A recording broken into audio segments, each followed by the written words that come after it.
I always thought of myself as a fun guy. Bad fun.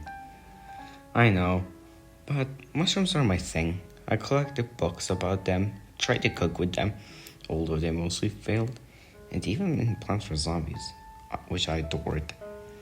I only cared about the mushroom plants, puff shrooms, sun shrooms, hypno shrooms, you name it all. But my favorite one, Gloom shroom. There was just something always awesome about them. They could just kill anything when used with garlic.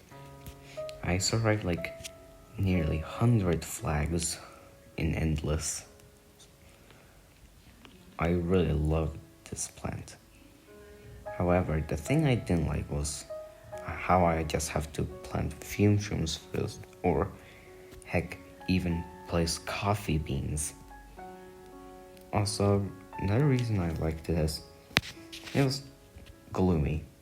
I guess it matched me because I wasn't exactly sunshiny either. Depression has been singing for years. Still, Plants vs. Zombies was my escape. Bright colors, goofy zombies, and a chance to pretend I was in control of something. It all started one Friday night when I was playing Plants vs. Zombies on the old Xbox 360 with some friends hanging out. We were laughing, joking, and running survival mode. Then, in the middle of it, I planted a Gloom shroom. At first it looked normal.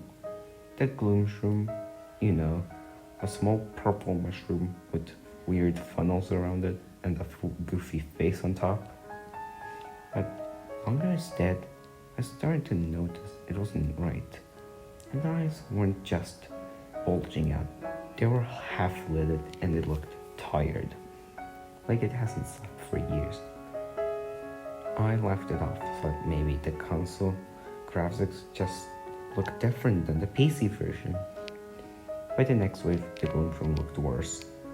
The rings of spores it produced weren't the bubbles. Instead, it was more like a misty cloud. The cap was cracking. Its face was sagging in as if the cap was hollow.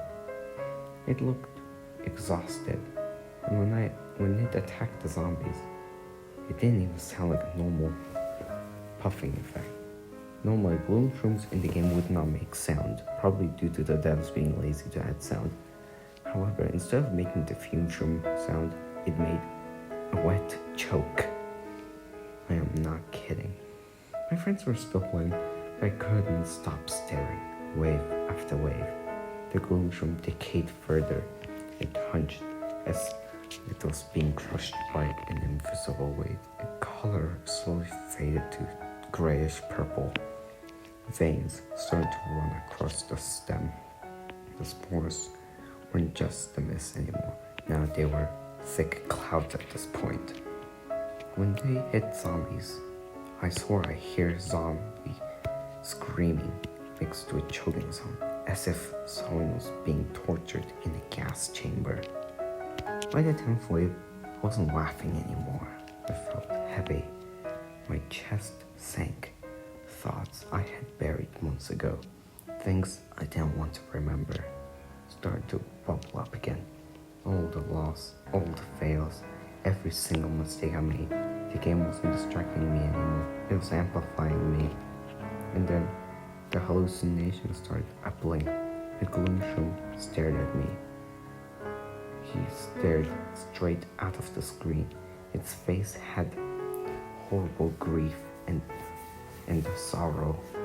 Eyes hollow, mouth trembling as if it is going to say something, but it never dared. Spores spread across the screen and began to fill the room, pouring out of the TV in smoky wisps. I couldn't breathe. My friends' laughter was gone, replaced by silence. Or maybe was best, I couldn't even tell. The Gloom shroom began to mutate, its stem splitting open like cracked skin, leaking black sludge.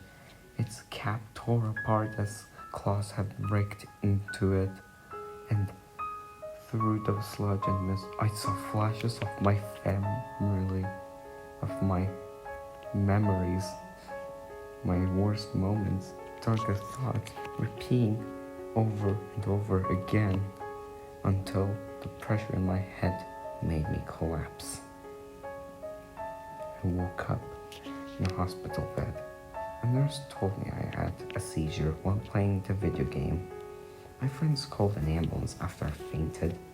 She told me I was lucky, but I didn't feel lucky. The visions, the whispers, the Gloom, they still linger. I still see its tired, rotting face when I close my eyes. Then I understand now. The Gloom wasn't some cursed spirit or haunted It was me. It mirrored every crack and every ounce of weight I carry. Every wave I played was another wave of life pressing down on me, crushing me until I broke. So here's my warning. Depression doesn't always scream. It creeps quietly, mutating in the dark corners, feeding on you wave after wave until you collapse. If you see yourself in that gloom, reach out. Don't wait for the seizure. Don't wait for the hospital friends. Instead, just try to have fun time, because not every game has a respawn.